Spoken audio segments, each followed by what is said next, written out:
Sonic is a franchise that's been criticized a ton for being too experimental, and one of their most well-known experiments was the sub-franchise Sonic Boom.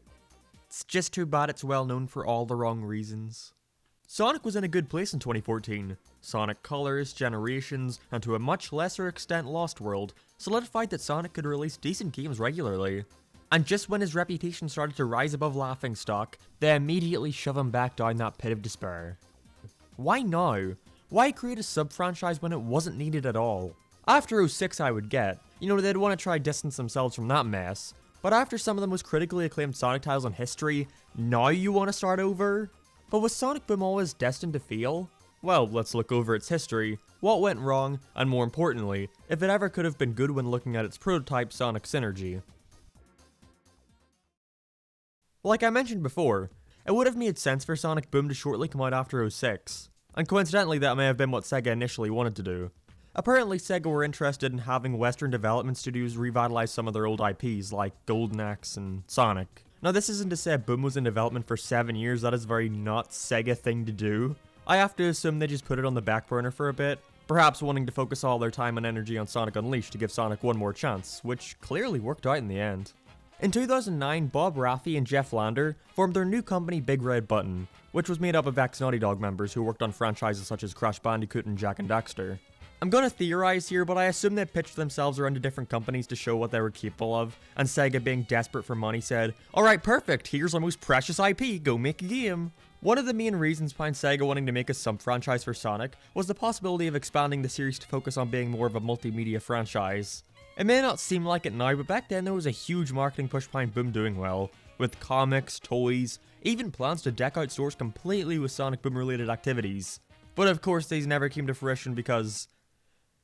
yeah. So Big Red Button started work on Sonic Boom, initially being known as Project Apollo. And since it was a new universe, they decided to have it focus on Sonic's origins. But first, to separate this place from the regular Sonic universe, known by Sega as Legacy Sonic, they were going to have to give the cast some redesigns. Initially, they really wanted to push the more western look for Sonic, making him a lot more realistic and giving him more clothes. This is of course the first instance where Sega stepped in and pulled them way back, letting them know that while they wanted this to be different, they don't want it to be too different. I'm not one for limiting someone's creativity, but this was definitely a good move. The fans threw a fit over the simple addition of sports tape. Could you imagine how they'd react if we got this? Although there are some designs I liked, like I like this one where he's got pants on. I definitely wouldn't have minded this look. It does come off as them just trying to make pointless additions for the sake of making it look different. Like there's concept art of Knuckles with that beige stomach thing Sonic has, which looks so weird on him. Seems like they just kept adding and taking stuff away until Sega finally said, alright fine, just do that one. This was all done to really push the expressions of the characters, again wanting to heavily focus on a Western audience. And if you compare the animations in the Japanese developed games to the Western ones, I can definitely see where they were coming from. Although I don't think that has anything to do with his design. Sonic's regular design can be extremely expressive, it's just a case of Sega not wanting to properly utilize it. Eggman though? What did they do to you? So in this game we get the chance to see Eggman in the past, and so what we get is a really scrawny looking teen with some stubble on his chin, suspenders, and oversized goggles. This is not what I'd imagine Eggman to look like as a kid. Even Adventures of Sonic did a better job of that. I mean, this one looks more like a teenage Jimmy fucking Neutron than Dr. Eggman. And of course this leads into the story they initially wanted to tell with Project Apollo. Another working title they had for Sonic Boom was Sonic Origins. And of course it would have told us the origin story for Sonic and his friends, in this new world. It would have shown us Sonic and Eggman being friends as kids, until later on in the future some time travel shenanigans caused them to break up and become enemies with one another. I assume this also caused his visual change to be more egg-shaped. Big Red Button wanted to put a lot of attention into the story of Sonic Boom, and these initial ideas were wanting to focus a lot more on the story than any other Sonic game before. You can still see some remnants of this initial idea of a more character-driven Sonic game where the cast go through arcs and change over time. I assume the game originally planned to feature the main 4 Sonic characters meeting for the first time, but since the final game didn't include that, Sonic just seems like a huge asshole to them for no reason. It's definitely in speeds though, he's got constant emotional whiplash. He'll be supportive one minute and a cunt the next.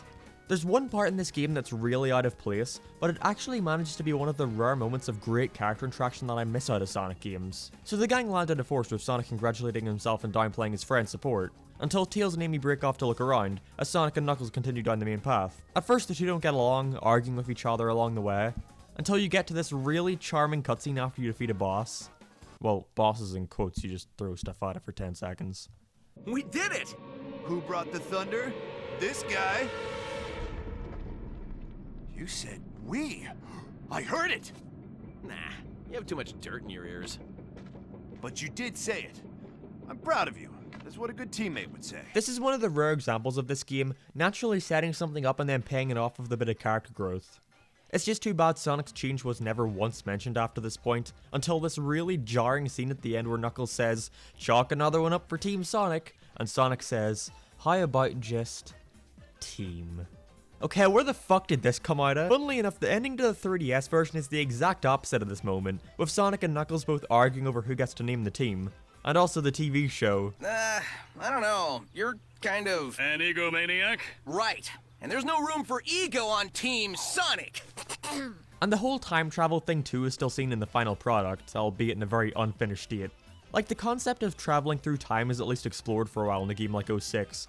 But in Boom, they just go back to the past, play some shitty games that suck ass, and there we go, back into the future. It's too bad they never got to fully realize this, as it could have gave the game great replay value. In the main hub, you can find a turtle guy who will tell you of this big mistake that his family made that ruined his crops, saying something really on the nose like, "Oh, I know you can't simply just travel through time." So of course when you go back to the past, you can actually find his younger self, hidden away in the stage, and if you talk to him you can help him fix his mistake of poisoning the crops. Then later on in your adventure you go to his turtle village, and depending on whether or not you helped him there, the way you proceed will be different. It'll either be overrun with plant life blocking you on a straight path with robots, or it'll be a big open area where you have to try and press all these turtle buttons to carry on. This is a really neat feature. It's just bizarre that it's the only place in the game where something like this happens. But why didn't they go with any of this origin stuff? Well, with a lot of the issues we're going to soon see, the problems come from Sega themselves. While limiting what they could do for the designs was a good move, it seems that Iizuka's mandates really screwed with what the story could have been. Not only was he demanding that certain original characters be changed, like saying Cliff can't be an inventor because only Tails and Eggman can, or possibly a stupid mandate saying they couldn't explain Sonic's origin story in case they wanted to do that someday. What? It's an alternate universe, what do you mean? I'd like to think Iizuka also said this to Paramount, but they went, yeah, alright, sure, fuck off. So of course, while in development, elements of the story had to be torn out, leaving stuff like Sonic's character growth to seem like it's coming out of nowhere, and the time travel stuff being reduced to one level. And apparently shortly before the game released, they had to do another rewrite of the story, as Sega partnered up with WeDo Animations to create a CGI TV show based on the new Sonic Boom world. Other than a few of the show writers being brought on board to help give the dialogue a more comedic tone, such as Alan Denton, this included making Knuckles a lot more dumb, which was a decision that I'm actually not at all opposed to, as it gives us some great moments in the show. I didn't do it all myself. I had a lot of help. My manager, my agent, my stylist, that little goober with the two tails. I think he's talking about me! Other than that, the game staff and TV show staff had little to no contact. I guess it's still cool that they made the second hub world a fairly accurate recreation of the town that the gang lives in the TV show though. It also doesn't help that, like I said, they also put a 3DS game into development, created by Zanzaru Games, Sonic Boom Shattered Crystal. But the handheld Sonic Booms are a story for a whole other day. So far we've seen how much Big Red Button were fucked over with in terms of design and story. But what about the gameplay? That's what really matters. Could Sonic Boom ever have been fun at all? Well, let's go over what changed and you tell me what you think. A couple of years ago an in-house trailer for Sonic Synergy was made, and shown off to give the people behind it an idea of what they wanted to accomplish with the game. It'll give us the best idea of what gameplay features were being worked on, and also removed. But let's go over some of the other differences too. In the one from November 2012, we can see just how rough it all looked, despite still looking better than the final product. It shows us a lot of scrapped stages, including some of the ones that were featured in the original trailer for Sonic Boom, shown to the public. Remember when the gang were all falling and landed in some secret room to Skrillex music? Yeah, not in the final game, but we can see the gang briefly walking around that in this trailer, showing that this is all before Sega decided to change the story up. Meaning the first Sonic Boom trailer came out before Sega decided to make them switch up the story. We see some militaristic Eggman designs that I actually like more than his final one. As a matter of fact, all the characters had slightly different designs in this, showing just how strict Sega must have been with them, having to change the designs multiple times even during development. Amy originally had a scarf like Sonic. There are certain designs that show Knuckles also had pants at one point. And apparently Tails was also to wear pants and had no goggles and this creepy pervert face. Ew. There's even a brief cutscene with some dialogue never seen in the final game, and while it looks shitty and the Sonic model is creepy, it's only because I assume this cutscene had to be completely redone, because in an earlier trailer, we see a much more finished version of it with nice lighting, better animation, and a more finished Sonic model. His fur was more defined, he had bigger eyes, but uh-oh, we can see his fingers, Sega doesn't like that, so all of it had to be redone. Anyway, the gameplay changes. Originally, Big Red Button had aimed for this to be a 4-player co-op game, whereas the final game could only handle 2 players. Ever wonder why almost every level starts with 2 in the main 4 being like, alright, you go do that, we're gonna go over here now, definitely not because of any gameplay restrictions, see ya. Yeah, this is why. A large focus was placed on the use of the Enerbeam in this game, for cooperative play. In the final game, what you could do with it, you could grapple blue things, pull switches. Yeah, I think that was it, wasn't it? Well, initially, you were able to grab onto your fellow players. As we see in this piece of concept art, maybe it was to help your friends if they were to fall off an edge, but I could also see a lot of fun stuff being done with this. Like maybe you could grab your friends and swing them around into robots and stuff. We can also see this cool abseiling gimmick, where you latch onto it and travel downwards and hit buttons like you're on a bungee cord. This could also be used to swing yourself high in the air, or catapult yourself along pits. Or one of the coolest additions looks to have been a Sonic jet ski type thing, where Sonic runs on water with the other 3 grappled on behind. There was a big marketing push behind the Enerbeam, and I can see why now. Looks like it would have been a lot of fun. And this is just what they had to show off after a year or 2 in development. Imagine what else they could have done if given the time. Even the TV show forgot about it. Once every 20 episodes a character will whip it out and I'm reminded that they were ever even a thing. In terms of genre, the final Sonic Boom product feels all over the place. Is it a puzzle game, an exploration game, a brawler, a platformer? It had no idea what it wanted to be. But at first they had a very clear goal on creating an exploration game that still featured Sonic-y elements. They even wanted to make sure the environment Sonic runs around in looked as natural in the world as possible, as to not make the transition too jarring. I think they said they wanted it to be 80% exploration and 20% speed, which sounds kinda pointless actually, and as we later find out, this was a decision made by the fine folks over at Sega, because the kids might not buy the Sonic game if he always doesn't run fast. A spin-off? What's that? But with 80% of your game focused on exploration, you gotta make sure your characters have some fun mechanics and abilities. In the final game, every character has like 3 moves, I think. A regular attack, a special attack, and an aerial. But of course they had planned for much more in terms of combat. You know how rings do next to nothing in the final game? Well, at first they were supposed to be used to unlock extra combos and moves for your characters. When you entered a new area, each character would have been given different missions to complete, catered towards them specifically. So the more you got to use the character and like playing as them, the more you could upgrade them to become even stronger. We can even see some of these moves in the trailer, like Tails shooting a bazooka at some robots and shooting some firework looking things downwards. But it's clear this combat expansion did not get very far. I recall around 2014 a lot of the Big Red Button staff had left the project, and one of their job listings included work on the combat system, so with limited staff available it had to be simplified a lot. I've mentioned this in a previous video, but the game would also originally have Chow, known as Chow Sprites. It looked like they would have been able to evolve and help you out during gameplay, but it's unclear whether or not there would have been a specific garden for them. These designs were later however used in the mobile game Sonic-2 Sonic Boom as little upgrades for your character, so at least it didn't get completely unused. Throughout your adventure you can get this weird looking ancient boat thing and go through this top-down perspective taking down mines and enemies. But there was actually another vehicle planned for inclusion, Cliff's Plane. There are unused voice lines and animations that hinted towards there being a level where you can chase after Lyric and Cliff's Plane, piloted by Tails. And in the trailer we can see it briefly, but apparently it was cut due to being too boring. You know, you could just try and make it not boring, I guess. But on a schedule like theirs, that wasn't really an option. Strangely enough, this plane is seen in the first episode of the cartoon, but mysteriously gets replaced with a more Tails-themed plane later on. Weird. These aren't the only unused voice clips, though. There are tons and tons of voice clips you can find that went up unused, so I won't go through them all. I just want to highlight the infamous lines which feature the characters swearing, like Knuckles saying, You guys must have really pissed him off! or Sonic almost saying shit. Oh, shit!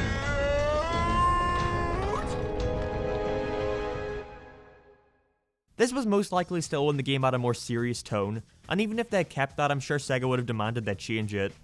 They'll say damn all they want, but they draw the line at piss. So what happened to all these cool game features? If they already had them in the game, why were they taken out? Who could have possibly fucked over Big Red Button again? You guessed it, Nintendo. And Sega, naturally. Alright, I think it's time we finally talk about Sonic Boom's final nail in the coffin, Sega's exclusivity deal with Nintendo. During its development, Sega signed a deal with Nintendo that stated they'd release 3 new Sonic games exclusive to their consoles. This would come in the form of Sonic Lost World, Mario and Sonic at the 2014 Sochi Winter Olympic Games. Title's a mouthful, I know. And seeing dollar signs in their eyes, Sega thought this would be a great place to dump Sonic Boom. Big Red Button had been developing the game with the assumption it would be releasing on modern hardware such as the PlayStation 4, Xbox One, and PC. So this game is quite a shock to them. To put it simply, they couldn't get it to work. They had used CryEngine 3, which was not built to be used on the Wii U. They had to get people from CryEngine and Nintendo in to help them get it working, and hey, they did it. It's gotta be worth something. But remember, each day they spent trying to get the engine to work is a day they could have spent adding in more features and optimizing the game. At this point in time, they started working 6-day weeks, the staff was getting reduced by a ton. They needed to start removing features, combat was simplified, 4-player co-op was reduced to 2-player, and probably worst of all, while the in-house trailer running on a PC looked gorgeous and could have been one of the most detailed and lush Sonic games of all time, textures were simplified, terrain was altered, lighting was worsened, and overall, the final product looks like shit. And they were aware of this.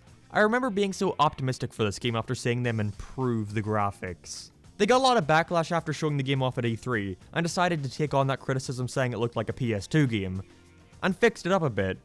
Finally, it looks like a slightly brighter PS2 game. I'm just joking, of course I know it wasn't their fault, they were just doing the best they could. Sonic Boom is a case that shows just how shitty of a company Sega really can be. Big Red Button came in with the hopes of getting their big break, and Sega continuously kicked them while they were down. Remember, they spent 2 whole years developing their vertical slice that showed Sega what they wanted to accomplish. Imagine spending 2 years on something just for Iizuka to come in and spit in your face. They were forced to remove the exploration, add more speed sections, get rid of a lot of nice scenery as it was too distracting in place of more obstacles. Eggman had to be removed as a playable character because of them being forced to ditch the origin stuff. Swimming was originally going to be a feature, but because they don't do that in the mainline games, they had to remove that too. Combat was altered, villagers were removed because Sega didn't like their designs, and probably one of their scummier tactics, they made them add in Shadow and Metal Sonic. I can only assume to make a trailer out of it so more people would want to buy the game. Might I remind you, this and so much more, and the news of the Wii U partnership was dropped on this small studio with only 8 months before the game was to release, with no signs of being allowed to delay. This is why I don't like giving Sega a pass. Sega of Japan at the very least, they have such little care for this franchise over there that they would completely fuck over a small studio and the chance of getting a good game because they thought it'd result in them selling more copies. And guess what? It didn't work. At this point in time, Sonic Boom Rise of Lyric and Shattered Crystal combined are the worst selling Sonic games in history. It's weird. It's almost like people enjoy good games. So of course the game came out in time for Christmas of 2014, when just a few months prior at E3 it was still in its pre-alpha stages, and of course naturally everyone hated it. People said it was the next Sonic 06, Sonic was in another dark age. Me? Well, I was 12 at the time, and while I didn't love it, I definitely didn't think it was 06 bad. It's just a sad case of one small team being overly ambitious. In interviews they claimed they wanted to make a game that combined the best parts of Sonic Adventure, Heroes, but at the same time doing something new to revitalize interest in Sonic, as they were big Sonic fans too, and I guess it was just too big a task. And also having to work with Sega, yeah, that was a huge part too. The response to Sonic Boom was so bad that members of the team got death threats over the game, and the company's reputation has been forever tarnished as the guys who made Sonic Boom. Although it seems that since Boom they've had great success working on VR titles, so at least something good has happened to them since escaping the clutches of Sega. There's a lot more minor stuff I could show off, like the tons more concept art, beta logos, how Lyric started off as an owl, all the scrapped villager designs. The stuff they planned out with the Ancients who are only referenced in the final game. Okay, yeah, there's still a ton to go over. But honestly, we'd be here all day, and I wanted to just give you a general idea of what could have been. Maybe another day I could do a really in-depth deep dive on Sonic Boom's development, showing every single thing that was removed or changed. So comment that if you ever want to see it. And with that, we're only left wondering, what could have been? Look what I found at the flea market! Dude, is that Tomatopotamus too? That's the best one in the entire series! Tomatopotamus never worked in 3D. Game companies always ruin their beloved franchises. And they never should have changed the color of Tomatopotamus's legs.